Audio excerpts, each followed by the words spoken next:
in groups and individually, and learn about them. And then when you do that, they give you everything, you know, because you have to be the first one to give everything as a coach. And so when they wake up every day, I want them to feel, not just know, I want them to feel that they have a coach that's going to give them everything and wants them to succeed.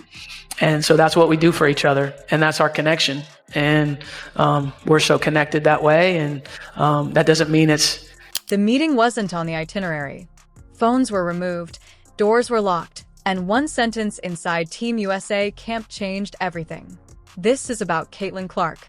Before this goes any further, like the video and comment, USA, because what you're about to hear explains why this emergency meeting shocked everyone. Day 3 of Team USA training was supposed to be routine. Light run film review. Nothing dramatic. Instead, it turned into the tensest day of the entire camp. It starts gently. Caitlin Clark is named the anticipated starter for the next controlled run. No announcement, no press release, just a clipboard, a rotation change. But inside that gym, everyone sensed it, because as Caitlin stepped onto the floor with the first unit, the energy shifted instantly. The ball moved faster, spacing widened, decision sharpened.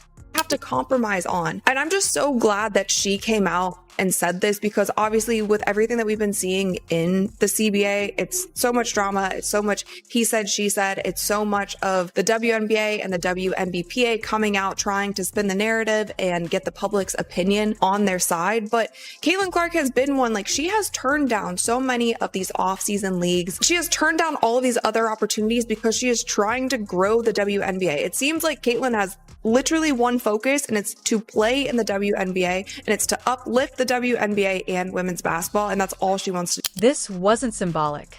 This was structural, and not everyone took it the same way. Paige Bueckers stood on the sideline, arms folded, focus still. She didn't argue.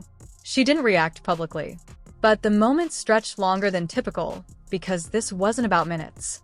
This was about role. The run begins. Caitlin controls the tempo. Nor loudly, nor emotionally, just efficiently. She calls the set, reads the defense, hits the open shooter. Then she walks back. Logo range swoosh. No celebration, no stare down, just business. The bench doesn't erupt. It tightens. Because this confirms something a lot of people weren't ready to accept. This offense now runs through Caitlin Clark. Between drills, whisper start, not trash talk, attentiveness. Who's closing games? Who's adjusting? Who's sacrificing? Paige finally checks in during the next segment. Not with the starters. It's subtle, but in a gym like this, nothing is small. She plays hard, efficient, professional, but something's off. The flow isn't the same. After the drill, she heads straight to the bench. No shots, no extra reps, just stillness. That's when the coaching staff steps away. Normal to be frustrated with each other. It's normal. Like, that's a part of it. Conflict's a part of it. And so we work through it together, and we're willing to sit in there and work through it together, and that creates the bond. And then if you can create that bond, then this becomes so much more enjoyable to see them get themselves to an Elite Eight. It was really cool to watch. Where the player needs it. That's another level of facilitating. That's why we say, man, Caitlin Clark is the top guard, man. All right, y'all start the conversation in the chat, but I'm just saying, Chelsea Gray is a very entertaining passer. All right, very entertaining. Sometimes her flashiness kind of make her throw the ball away and things of that nature, but Caitlin Clark knows how to get that thing in tough spots. All right, get it in tough spots and get her teammates open. Get it to where the teammate can catch the ball quietly, urgently. An emergency meeting is called, not with players, but staff first. Assistants, coordinators, USA officials. The topic isn't performance, it's fallout. Because Caitlin Clark isn't just playing well, she's reshaping the hierarchy. Inside the meeting, the concern isn't drama, it's balance. How do you handle great talent when one player naturally bends the system around her? Because Caitlin doesn't demand touches, she generates outcomes, and that changes everything. Paige served Caitlin a plate of shut up and took the L out of her mouth. Clark's got to step her trash talk game up if she wants to hang with Bueckers on and off the court. What a clown.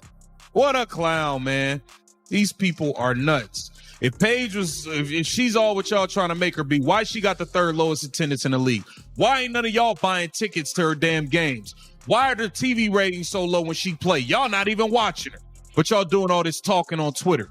Thumb warriors. Anywho, let's get to what the GOAT, Caitlin Clark, had to say as she slammed the door on Project B and all these other leagues. Let's get to it. Many as possible.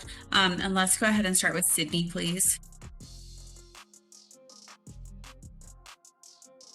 Hi, Caitlin. You previously said that there was no disappointment when you weren't selected for the 2024 Paris Olympics because it gave you something to work toward. Reflecting back on the past year and a half and, making your first senior camp, what does this moment mean for you and why is this the right time for you?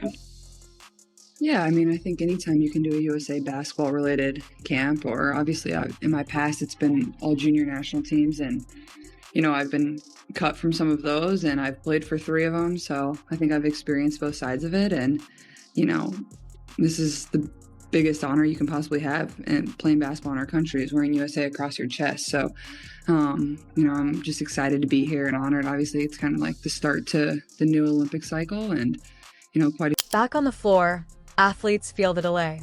They sense something's happening. Paige finally stands and chats with a coach. Low voice, calm tone. No cameras close enough to hear. But the body language speaks enough. This isn't anger. It's clarity. She doesn't want a reduced role. She doesn't want symbolism. She wants purpose. And that generates a moment of friction. Not yelling, not threats, just a line being drawn inwardly. Caitlin, meanwhile, keeps shooting. Same rhythm, same serene face. She doesn't look around. She doesn't react because this isn't personal to her. It's just basketball. The coaches return. Practice resumes, but the mood has transformed. Every possession now feels like a challenge. Every pass seems scrutinized. Caitlin leads another run. The offense flows. Cuts are sharper. Shots came easy. It's undeniable. Paige watches. Not resentful, but aware. This is the crossroads every elite team faces. Who adapts? And how? After practice ends, players are dismissed early. That never happens. Phones light up instantaneously. Messages fly. Speculation spreads. Inside the building, the meeting continues longer. Now, the word quit never gets stated out loud. But the possibility of stepping away from a role that doesn't fit that hangs in the air. Open just because she missed 1, 2, 3 shots. We're not going to allow it. Stay on her. That gravity that she holds, man, it opens up the defense like this. So this is one of those moments where you can see where Caitlin Clark, man, is a special piece to an offense. There's no way you get a wide open AB if she didn't get that rebound and push the floor like that. They would have been set. They would have been ready for whatever was coming. That's how you're supposed to attack the defense, man. I absolutely love what she did right there.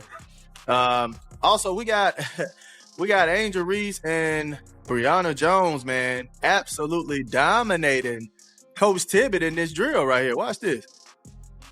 Okay. Not as drama as leverage. And here's the part no one wants to say. This isn't about ego. It's about identity. Caitlin Clark isn't asking for the spotlight.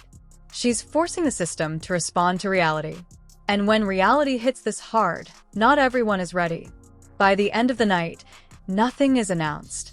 No statements, no confirmations. But the emergency meeting transpired. The rotations varied. And the anxiety is real because Team USA didn't simply gain a starter. They prompted a reckoning. And the question today isn't whether Caitlin Clark belongs. It's how everyone else chooses to respond. Because when one player elevates the room this fast, someone always feels the ground.